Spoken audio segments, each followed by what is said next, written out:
people perceive taboos like menstrual hygiene and organ donation. The pride we feel when our teachers congratulate us for our novel programs. The sheer thrill of working for an event till the last shot is called. The joy of knowing that we have a platform through which we can connect with so many from our fraternity. The sheer disappointment when any project falls through, and when we find support in each other and rise again. And lastly, a spirit of hope that one day this will be the best organization ever. As long as we share these common feelings, our multifaceted family of SAMSA will continue to reach new limits and create new horizons. If you think you have the spirit to step beyond your regular classroom and are ready to face clinical situations and challenges infinite, if you want to be a part of the biggest apolitical, non-profit medical fraternity in the country, join us and be the next Samsonite. Knowledge with purpose, service with conscience till eternity.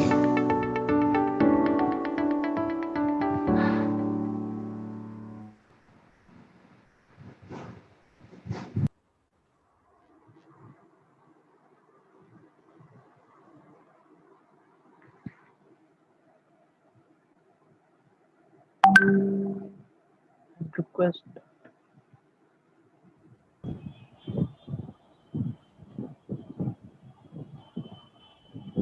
Dr. Shoptik Majumdar to take over. Yeah. Good evening, fellow delegates. I am Dr. Shoptik Majumdar, the organizing secretary for SAMSACON 2.0. So, throughout my entire medical career as a student and now as a doctor, I always thought of a doctor as a person with unlimited potential and with multifaceted talents. Today, we have with us a very rare gem in the field of cardiothoracic surgery and a pioneer of many modern procedures here in Kolkata as well as entire India. Today, however, he is among us to touch our hearts with his words of reason. So, without much further ado, I hereby present Dr. Kunal Sarkar, the Senior Consultant of Cardiothoracic Surgery at Medica Super Specialty Hospital. Shoptik, can you hear me? Thank you very much. Can you hear me? Yes, sir. We can all hear you. Have you allowed me to share the screen? I think you have. Yes, I think you have. Yes. Okay. So, Shoptik and SAMSA, thank you very much. Thank you for asking me to be with you this morning. These are really not the most settled of times, but I think every generation, mine and yours, will do well to be challenged with such stiff challenges once in a while. So what I wanted to share with you today, let me see, open it here for you. Are you able to see the screen? Yeah. Yes, sir. We can view your screen. Fair enough. So instead of going in for a very long-winded kind of a thing, I've really titled our conversation, let it be a conversation more than a presentation, as what is, as a clarity in corona or corona clarity. And when we discuss corona clarity, look at the picture in the middle of the screen. Now, the picture that you see here in the middle of the screen is actually what was a depiction done much, much later of the war that was fought in 400 BC, 434 to 432 BC, I think, the Peloponnesian War, the war between Athens and Sparta. Because remember that in those days, every pandemic, most of the pandemics used to accompany wars. The question is why? The question is because wars meant a set of people, a huge army, actually physically marching from one country to the other, and thereby taking all their problems and diseases, livestock, cattle, everything. So, with every war, you did not just kill people physically with swords and bows and arrows, but you killed people with transfer of diseases from one community to the other. And during the Peloponnesian War, there was one such pandemic, and that pandemic is important because I think it was Herodotus in ancient Greece who actually records, because this is probably the first pandemic which has some kind of a written record in human history. Now, there have been many such pandemics before that, and for those of you who are a little bit historically inclined, now this Peloponnesian War and the pandemic is that period of time is important because it was during that crisis that the concepts of democracy actually matured through the works of Socrates. And Socrates said a few unpleasant things about the Athenian government in that time. And he had to commit enforced suicide. Socrates was literally killed because, not because of the pandemic, but because the Athenian government of the day did not like what he said. It little bit resembles of what happens in our society today. Now, the story of humanity, the story of modern human beings as you and I are, is very recent on the face of the earth. Because if you consider this planet to be one day in age, then we, this ultra modern swank animals, have been present on the surface of the planet for 5 minutes out of 24 hours.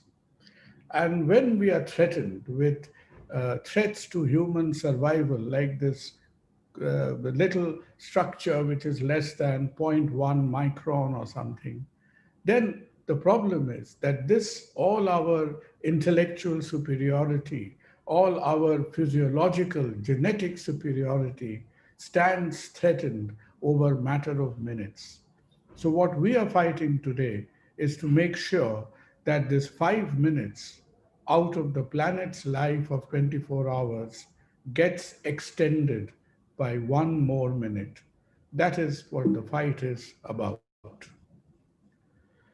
Now, pandemics have really been recorded ever since 400 BC for many a times, and especially in the Middle Ages, between the 10th and the 13th, 14th centuries, there was a great deal of them, the Black Death, the European pandemic. But what is important is that these pandemics did not just kill a lot of people. Pandemics and epidemics used to kill, whatever population sector it happened in. On the bare minimum, it used to finish off almost 20% to 25% of the population. So, in that regard, when we say that today the total sort of human calamity stands at around, say, 15 lakhs or 20 lakhs in a world population of something like 8 billion. So, in that way, perhaps science has advanced a little bit. And you've heard it many times many times recited to you that the last pandemic in human history was the Spanish flu, 1918 to 1920. It was not Spanish because it originated in Spain, but it was Spanish because that Spain was the only country that allowed its reporters and its intellectual to discuss this. Because 1918, 1919 was the time when the First World War was about to end. And you had a similar formation, the Germans and the Turks on one side, the British, the French, the Russians on the other. And none of these, both sides kept they were so busy fighting war and acquiring territory that they kept this entire medical disaster completely very secret. And what we think today is that probably that Spanish flu of 1918 was not very different from the swine flu. the H1N1, the swine flu, that we got a taste of the swine flu again between 2005 and 2008. So it repeats itself. And there are many celebrities from Donald Trump to Amitabh Bachchan to our own Soumitra Babu, who has been affected by this. And in 1919, I think Gandhiji in Sabarmati Ashram took a jolly long time to recover from the Spanish flu. It was called the Bombay fever. In India, it was not called the Spanish flu. Whatever records from press we have, it was called the Bombay fever. And it is estimated like a lakh of people has been killed in India so far, nearly a lakh. And Spanish flu, I think, at a conservative estimate, killed at least 15 lakhs in that time. But you see, we being very clever as we claim to be, we are refusing to learn the lessons because within a period of a century, whatever lessons we should have picked up in the early 20th century, it has been wiped off from our random access memory with ease. Because the reason why this kind of a flu spread in society the way it did was simply, this like in First World War, people used to fight like this. The picture on the left-hand side, this is what is called the trench warfare.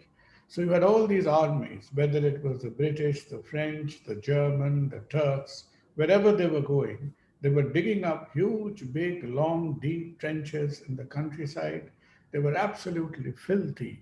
Can you imagine these young men, soldiers? They were living in these trenches for weeks, days on end. They were eating there. They were in totally filthy condition. All human excrements used to be there.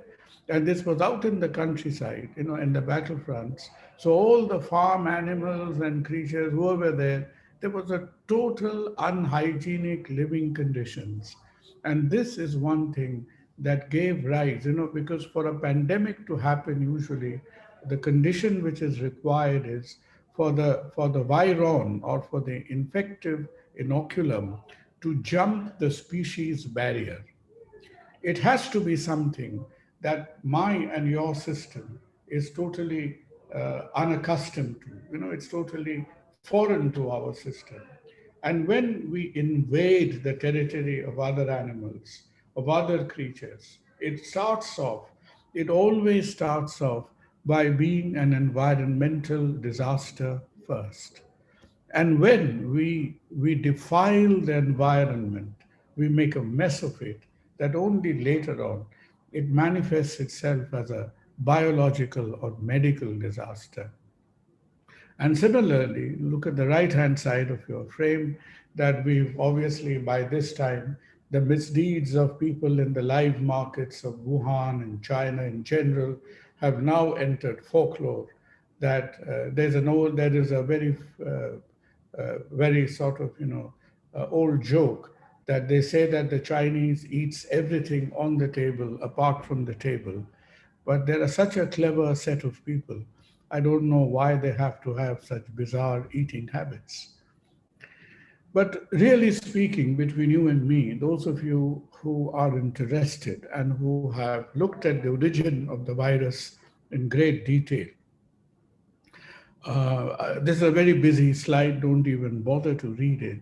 But if you look at this kind of the RNA code, the other structures, it's a very long virus. It's not very wide, but it is abnormally long. And it has like a cut and paste of a lot of genetic codes, say from H1, the HIV virus, etc. And honestly, I've spoken to a lot of virologists and virologist friends.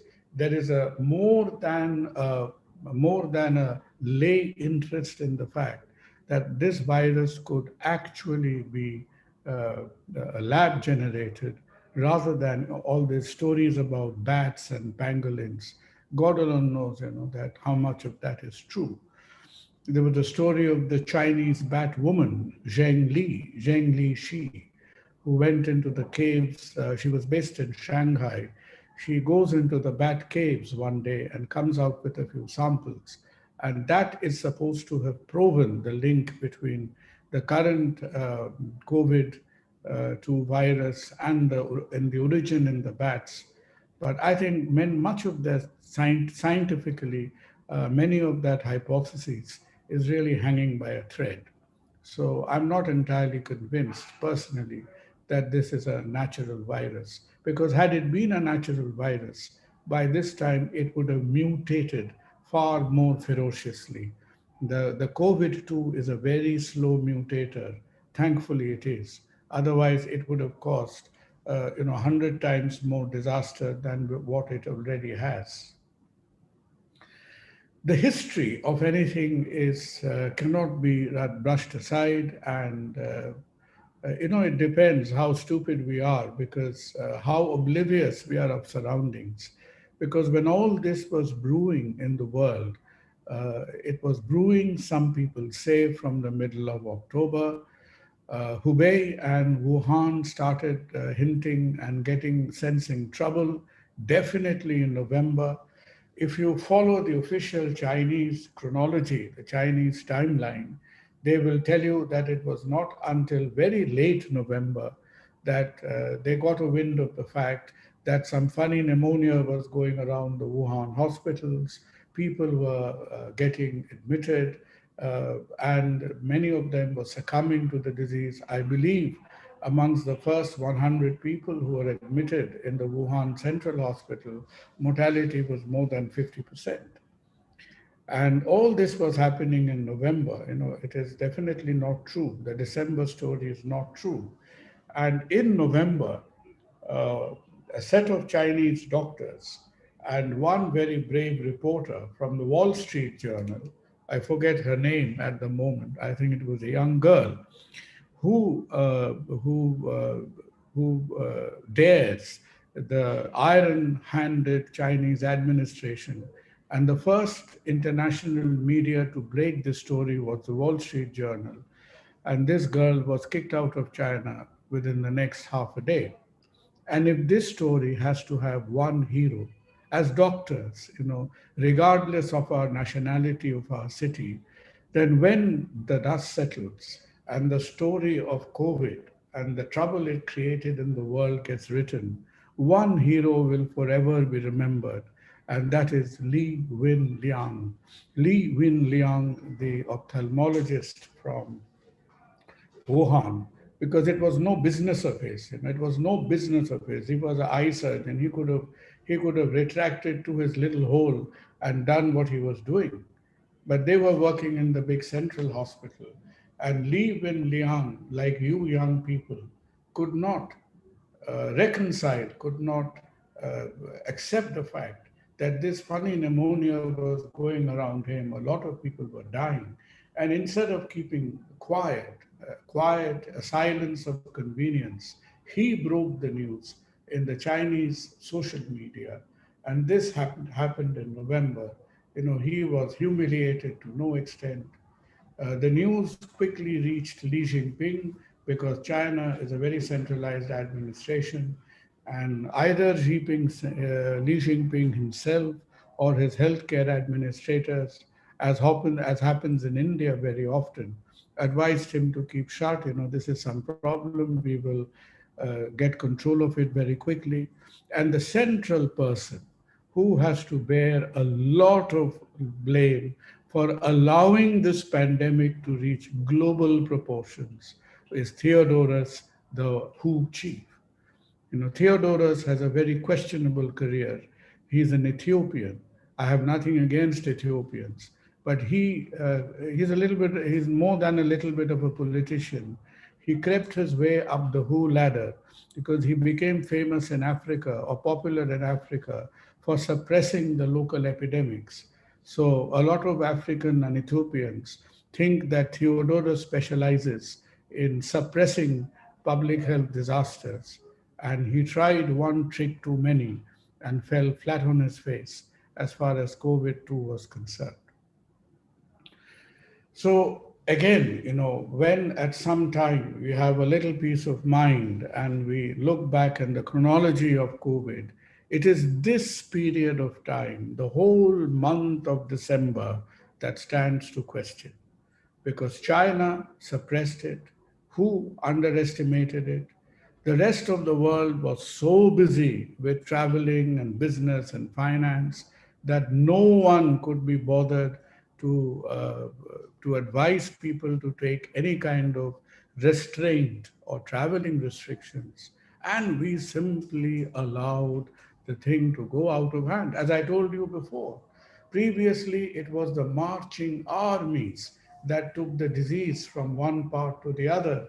But now we did not require the marching armies. We have the world economy, we have the globalized greed, we have the jet setters who are going at the, you blink and you are in another country. And nobody could be bothered to take a very serious view. And we could not be bothered because people who should have alerted us, the World Health Organization, on the Chinese, they did not. And on 13th, and this pandemonium, this entire December and January is a very critical time. It is somewhere in the first weeks of January that people in Wuhan starts making noises. January 13th is important because that is the day when the virus gets isolated, in a Shanghai lab. But that again is not true.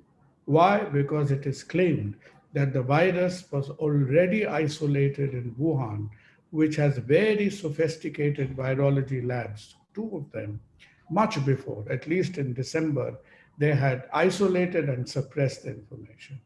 Officially, when they could not suppress it anymore, and the reason they could not suppress it anymore was that University of Bangkok also isolates the virus on the same day because the first case outside of China was reported in Thailand in January 13.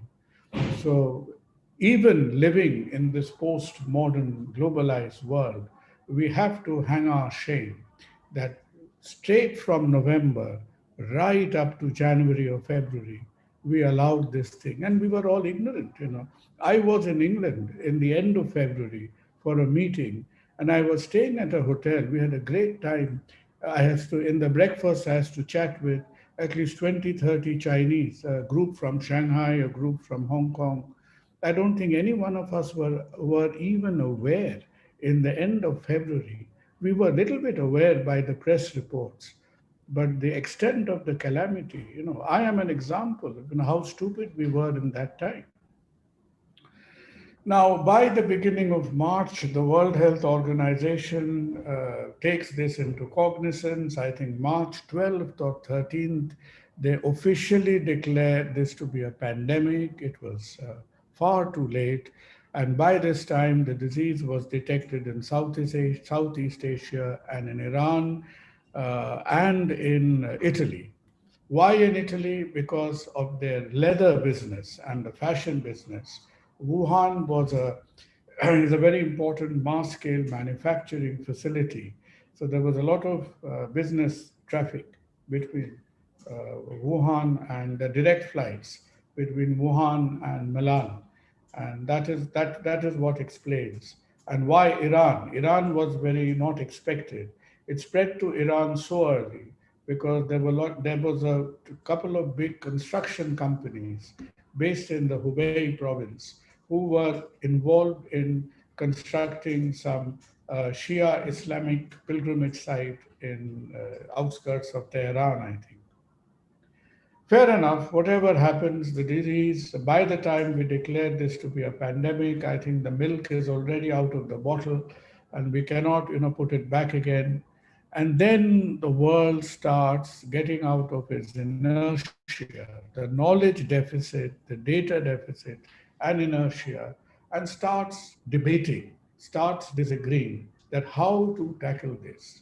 Now, this is a very important happening. This is a very important occurrence because by the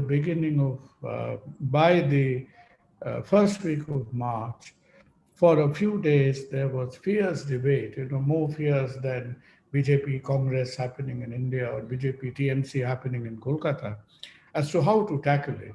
And the world was divided into two clubs.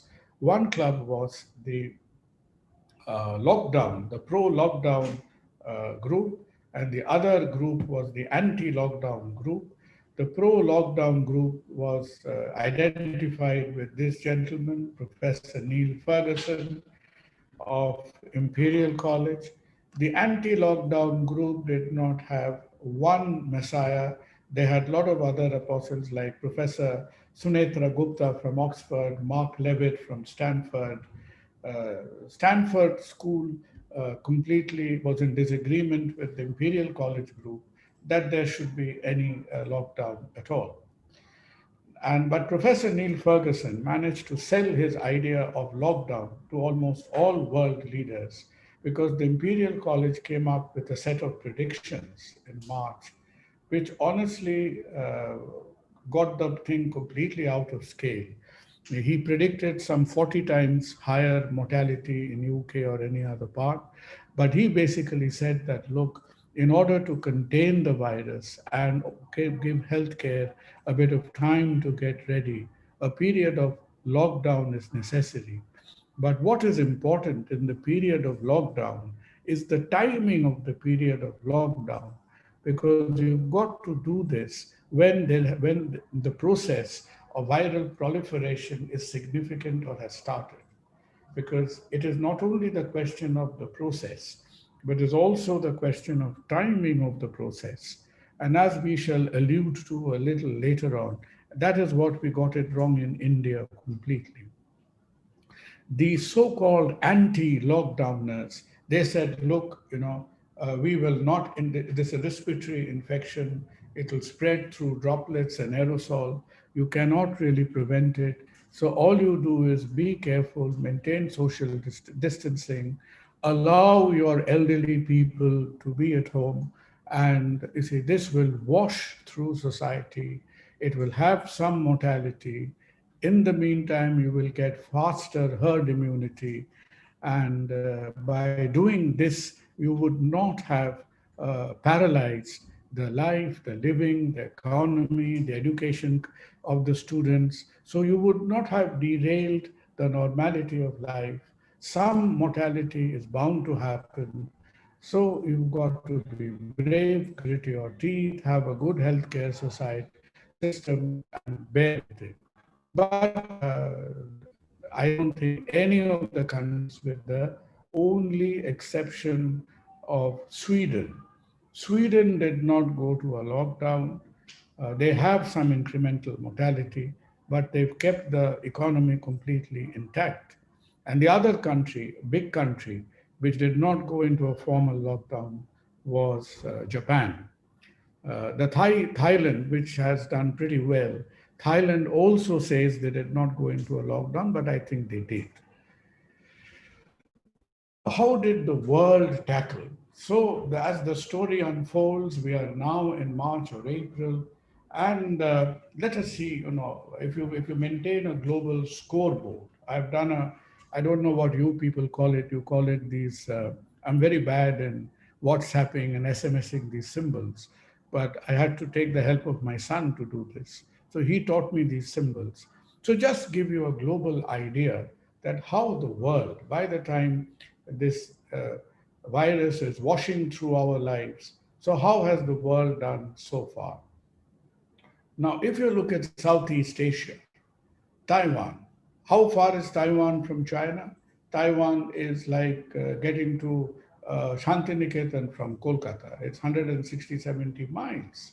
You can sail in a bathtub from the Chinese coast to Taiwan. Taiwan so far has had less than 10 deaths, 10 mortality. Why? Because they reacted to this entire thing. They did not wait for any WHO or World Health Organization warning or anything. They completely pulled their shutters down in December. So there was no community. They quarreled with one another, but there is a lot of business between Taiwan and mainland China. They pulled their shutters down in December. They said, we are staying put. Another great thing that Taiwan did was Taiwan, who had a bad time from the swine flu, Taiwan kept their entire public health infrastructure intact. They did not demolish the quarantine centers, the detection centers. So Taiwan did brilliantly. Vietnam, a very poor country.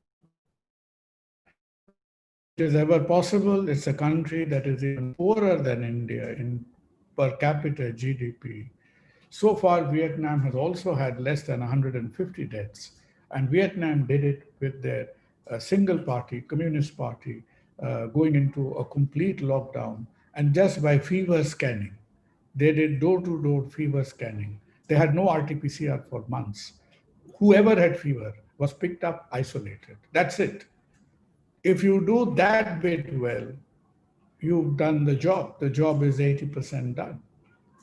Another healthcare surprise in Southeast Asia was Thailand. You know, people go to Thailand for being naughty, you know, for your cheap massages and cheap jeans. But Thailand is a world example as far as a primary health success is concerned. I think so far Thailand has had less than 200 deaths. A country, all these countries, Taiwan, Vietnam, Thailand, they are perilously close to China. Some of them even share land borders. And these countries, they acted in the beginning. They stopped all the traffic from here and there and good public health system. And that's how they kept the damage to the economy and the loss of lives to a bare minimum. Italy took the brunt in Europe at the very beginning. North Italy, not South Italy. North Italy, the province of Lombardy around Milan, Bergamo, they were completely pulverized. And Italy, mind you, has a pretty good healthcare structure. Probably I've been and spent some time in Italian hospitals. Brilliant critical care system, but they were so caught on the wrong foot that these poor people, they did not know what they hit them. So if you look at the Italian case fatality ratio, it was almost more than 10%, 12%. UK also had so all these European countries with good, universal, sophisticated healthcare, they took a complete box on their, it was like a jab on the face straight away. And they had a lot of cases with high mortality, but somehow the duration of the pandemic was minimized because their more mature healthcare system recovered fast. Germany did very well, and one of the reasons Germany did very well was Germany combined the general physicians with an extremely strong hospital network. And Germany is exceptional because it's a country which has an educated person leading it. Because political leaders this day and age is by definition uneducated. And Germany is led by a postgraduate chemist, a woman. And Germany had, the first thing Angela Merkel did is she asked her bragging health minister to disappear. She took the whole control of the COVID management program, and Germany had 1/5 the European mortality during the first wave. Sweden, we have just discussed. Sweden got their formula a bit of a mix up. They were undecided in the beginning. And with their no lockdown policy, for a high mortality. The Australasian countries, Australia and New Zealand has done brilliantly. With the exception of Melbourne, no Australian city has had a big outbreak. And New Zealand, as you know, New Zealand is one country and Thailand is the other. I think New Zealand went for 150 days without a case. And Thailand also has gone more than 150 days without a single case being recorded. United States, I think I don't need to tell you the story anymore. rich, huge country, world leader, solid economy, but very fragmented, complicated healthcare, a combination of public health and commercial health. And USA has really, again, been kicked in the face quite to the same extent that India has. What happened in India? In India, it was a very uneducated kind of response, and people seem to having frequent and our response, basically, we shall not dwell too long on this. Our response to Corona has been very political, apart from the fact that, we've made fun of the fact of making utensils, orchestra and stuff like that. But our response was very political, as if, somebody thought that this is another midterm general election. So we were drawing everything. The entire leadership was given by bureaucrats. And how were the bureaucrats acting? On the whims and fancies of the politicians. Till date, who is the who in the center? Why have I written who? Because till date, 1.3 billion people in this country will not know who the chief epidemiologist of India is. You will know who the prime minister is, who will know the chief minister is. You will know all the bureaucrats. Do you remember all this during the lockdown days? Used to have these daily powwows and press conferences and everything. Where have all the bureaucrats gone? Apart from the fact that many of them have come down with COVID, you can't find any one of them so far. They've all disappeared. By the time the infection was in an ambi-pambi kind of state, they were all there giving us all gyan, but they have all disappeared.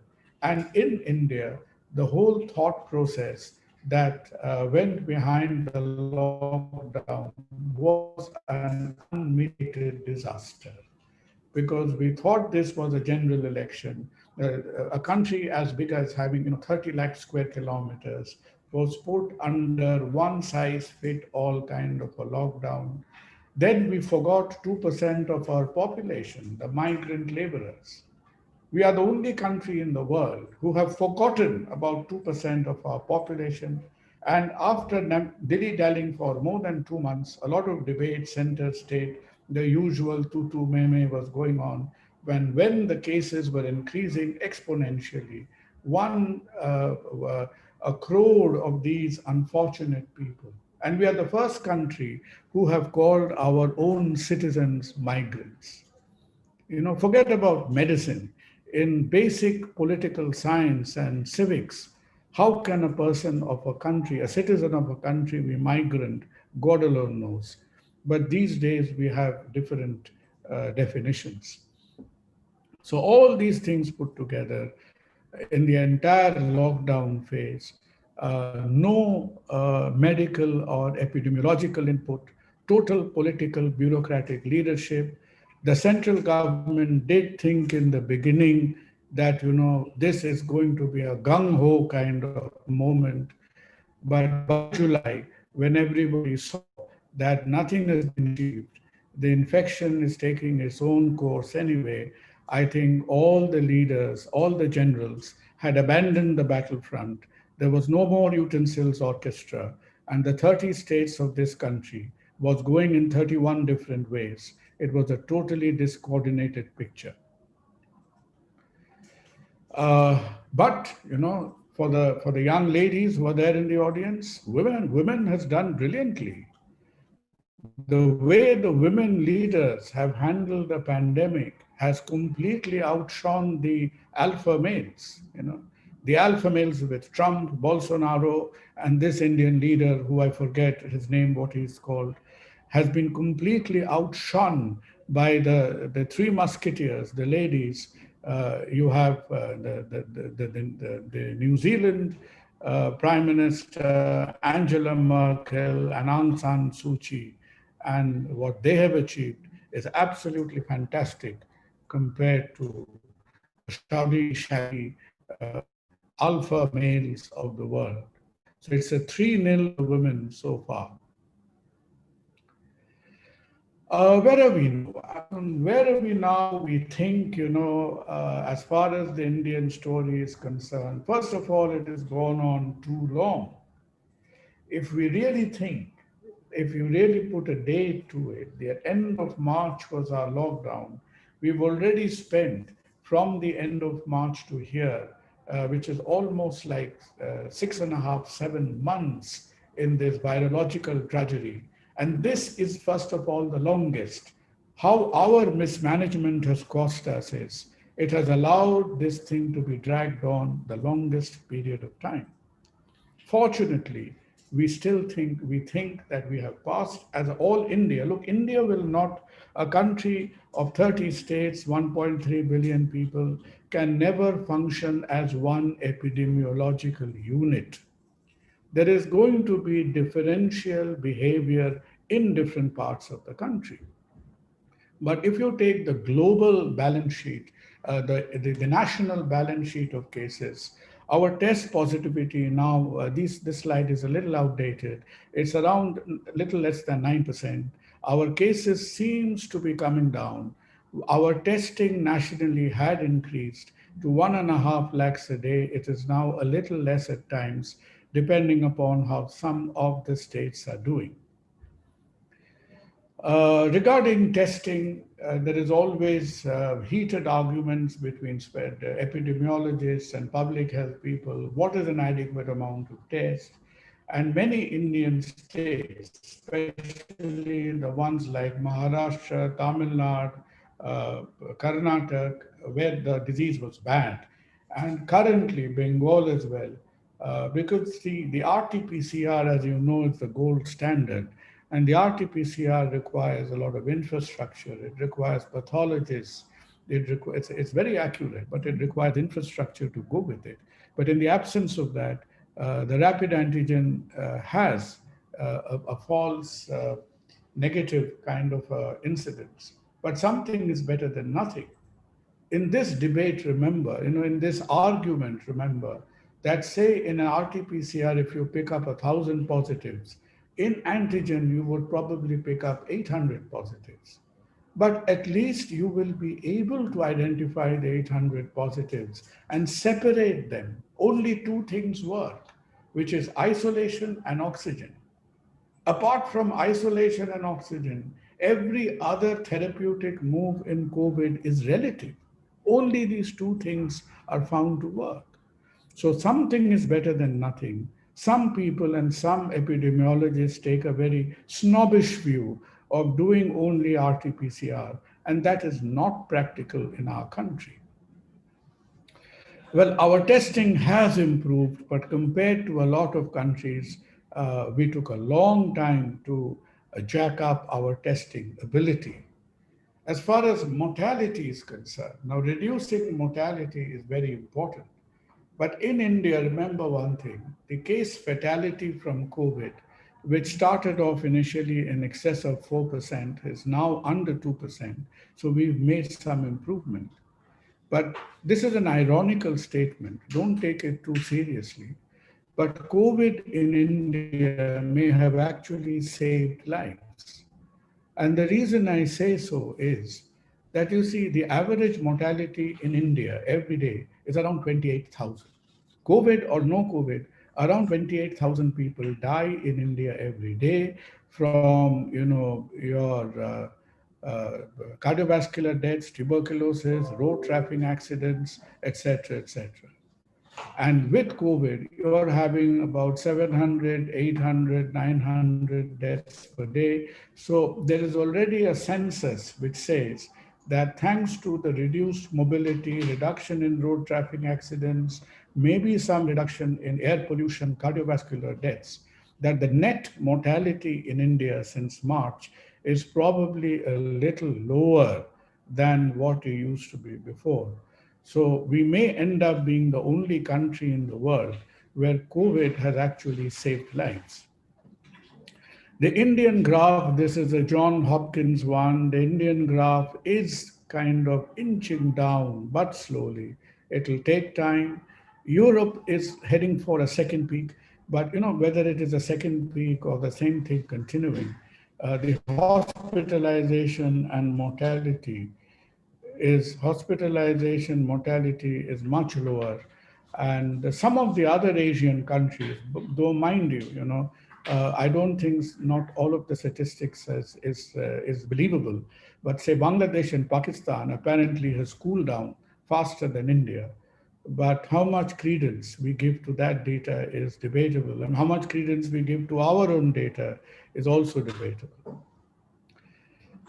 There was a lot of debate whether we were in community transmission. Of course, we were in community transmission. There are no two words about that. And whether it hurts some politician sensitivity or not, it's an absolute waste of time.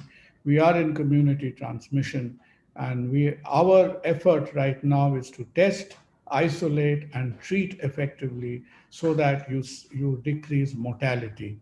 Simple enough. There is no other hanky-panky to this philosophy of treatment.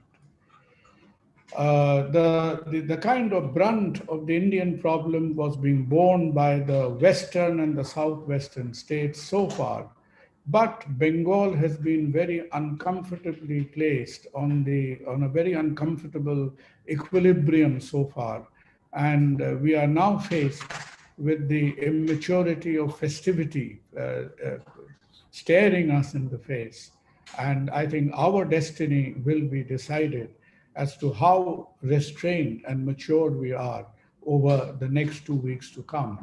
So when you go around your house, your housing society, your locality, your pada, everywhere, hold people's hands and get them to stay back home in the next sort of 15 days to come. Because if we are being silly with ourselves, I think Bengal, being 10 crore people, India's highest population density, is risking a viral explosion.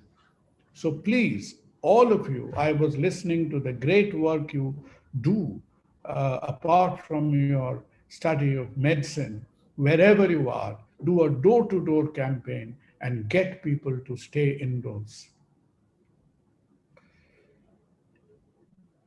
Maharashtra has been very odd because it's the only province in the world which has vomited cases for more than 5 months. Even epidemiologists did not know that this was possible. And another sort of untruth that was being parried around for a long time is that, say, in Maharashtra, in Delhi, when it was speaking, in Karnataka, people were going around saying that we have exhausted our healthcare capacity.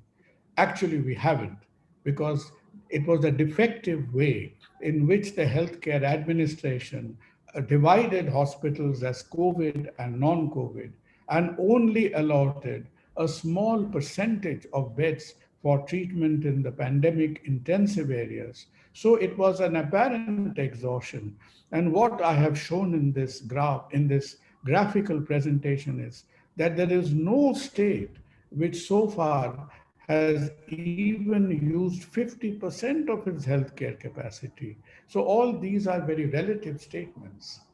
We are only allotting 30 out of 100 beds for COVID treatment and then beating our chests and saying 30 beds are full. But the question is that the other 70 beds are empty. And if need be, we have to stick our necks out and start using those 70 beds. Another problem, we'll discuss this some other day, is look, you have detection in the community level, people who are sick at home, getting a test done, and bang on, they're being shoved into hospitals. We have not been able to engage the community physician, the practitioners, the general physicians, and that has been a single failing why we have put people into more distress than they should be. Currently, if you see the situation today, consider the situation today in Bengal, you have 80% of people at home and 20% in hospitals, most of them in HDU and ICUs. But have we been able to set up community care centers, set up people so that people at home could be monitored? Because everybody who's being severely sick has started off by being mild.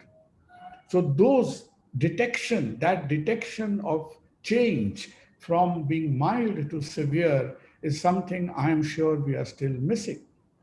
So from this thing about, all this drama in the roads of people, Shekan Dhore Otbosh and all this, and straight into the ITU, there seems to be very little happening in the middle.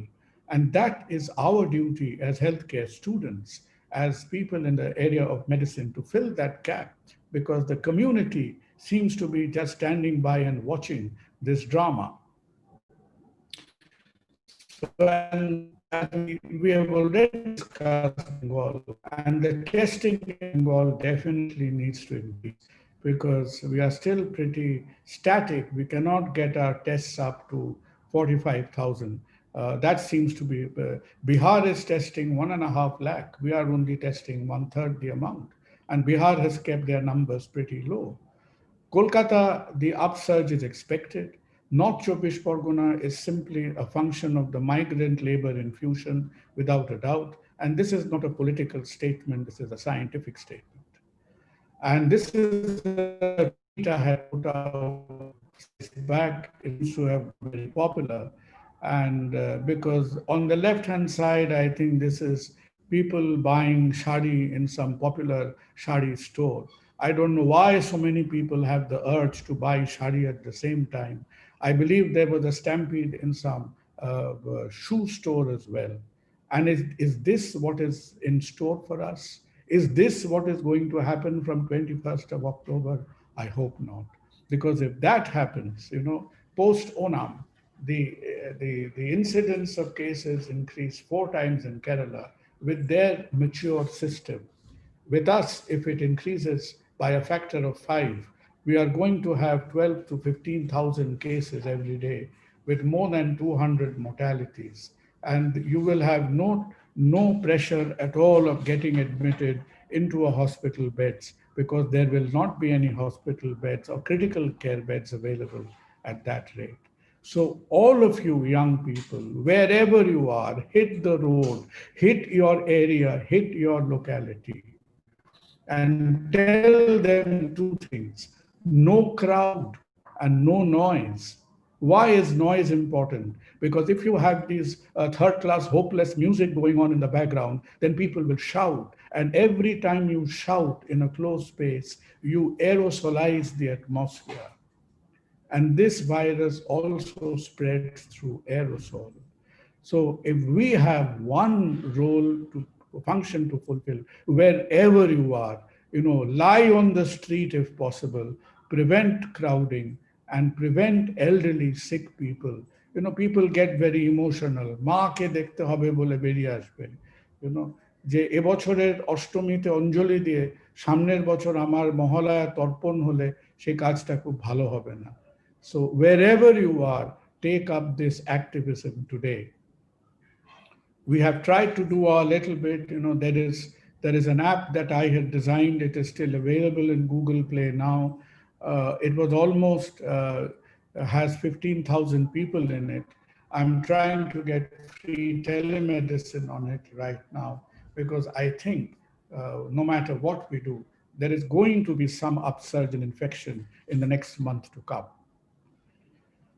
We in Calcutta, we have fought against the disease to the best of our ability. And in our hospital in Calcutta, we have the treatment of ECMO. People who are not doing well on the ventilation.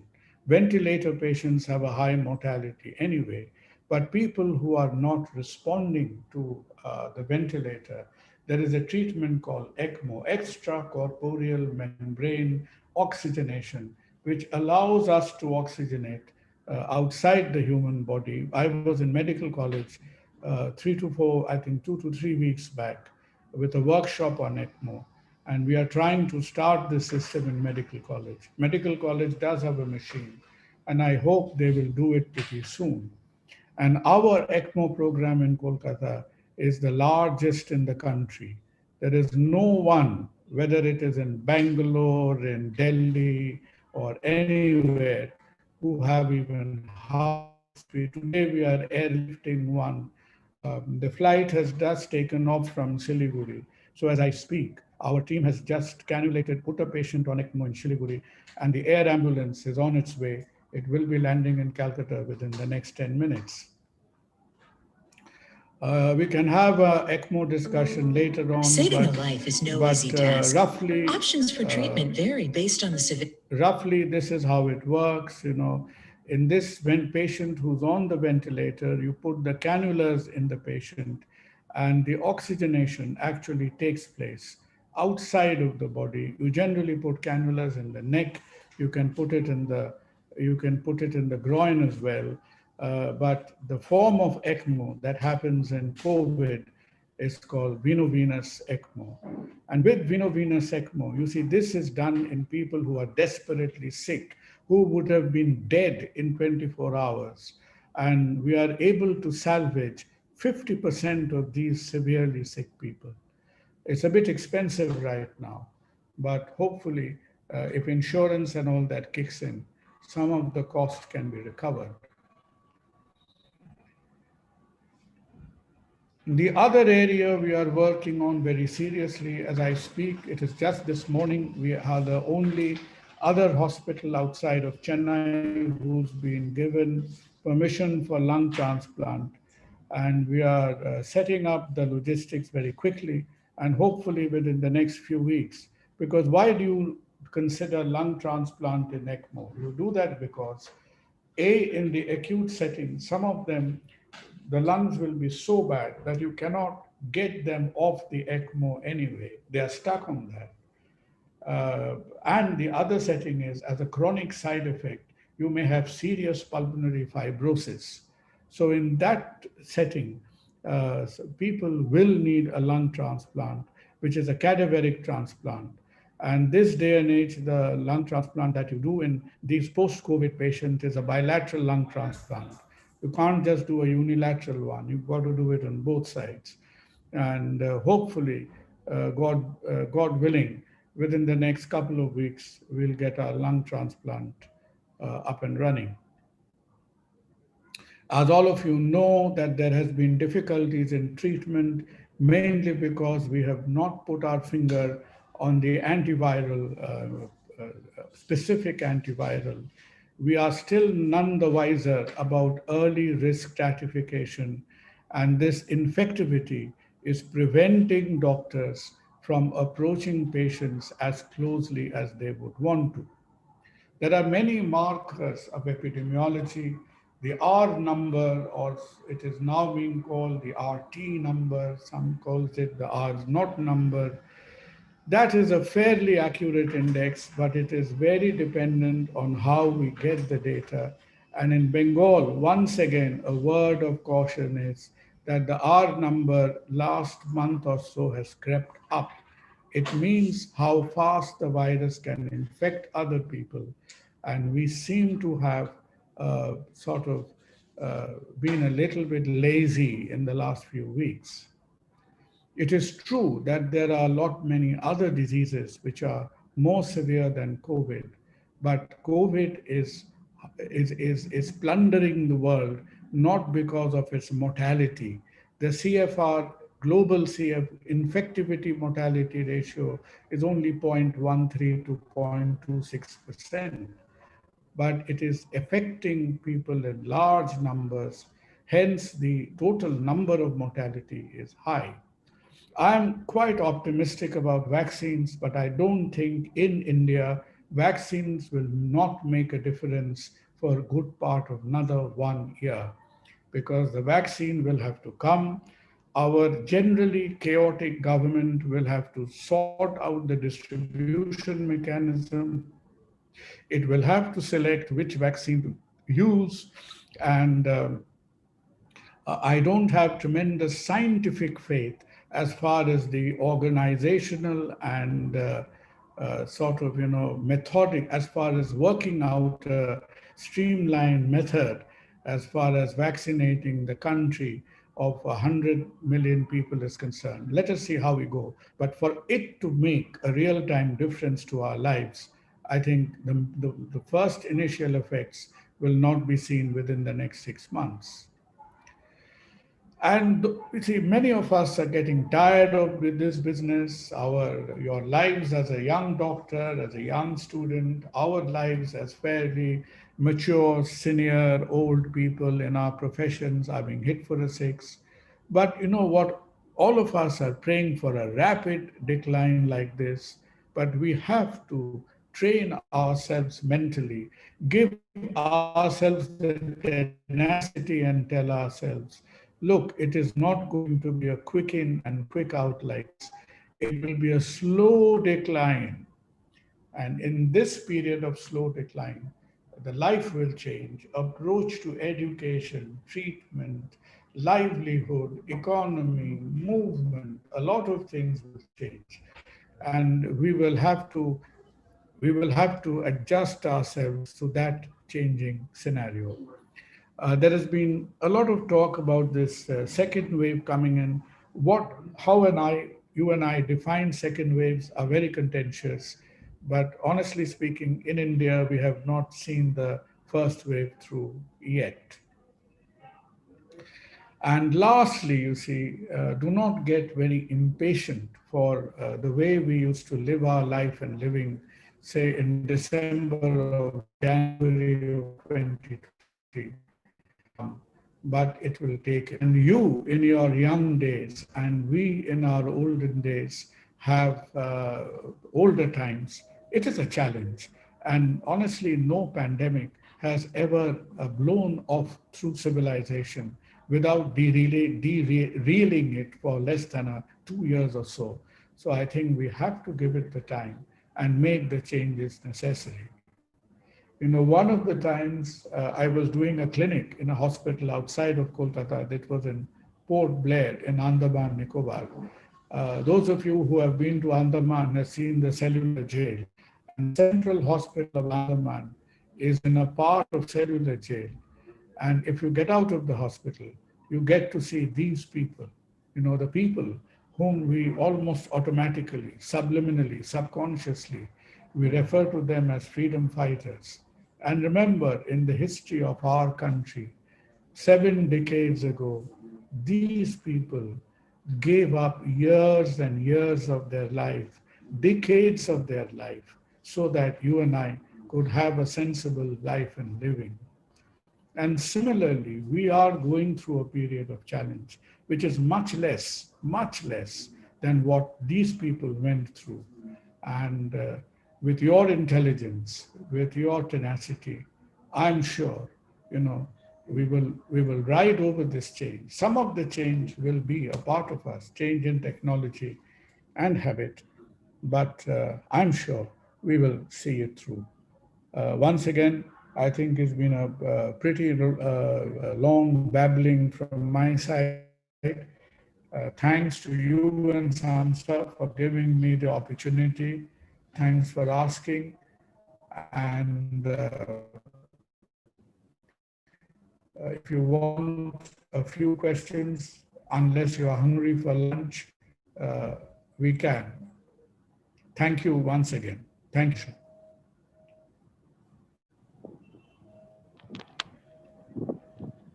Thank you, sir, for your words of wisdom. I think you have given the delegates enough food for thought, and I think that nobody will be throwing caution to the wind and will be practicing more patience so that we can prevent the spread of this pandemic. And if any of the delegates Please have, do, you know, yes, sir. with the same grit that Ma Durga fought Mahishasur, for the next 10 days, you and I will have to fight the crowd, because I see quite a few young ladies in the audience.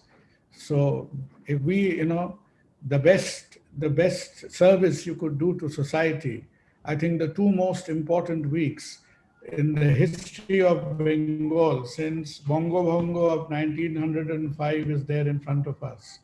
And put your backs to the wall and fight, because there is enough silly, stupid, ignorant people in society to lead people up the wrong way. So fight ahead, you know. That's the best service we can do.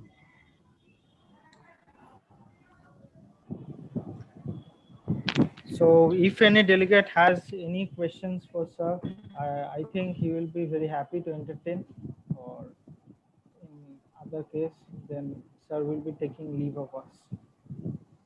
I think hungry by this time. Okay, Shoptik, thank you. You know, I just heard you has any questions or further interaction. Feel free to distribute my email or my number. I'll be only too happy to communicate. And all of you, good luck, be well, be safe, take care of your families and take care of the people who are in and around you. God bless you all. Thank you. Thank you, sir.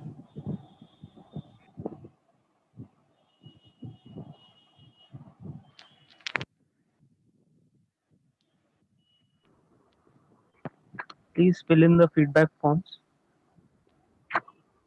All delegates are requested to please fill the feedback form. It has been shared in the chat box as well as the WhatsApp group. We will be dissolving the meeting in a minute. You do it ASAP.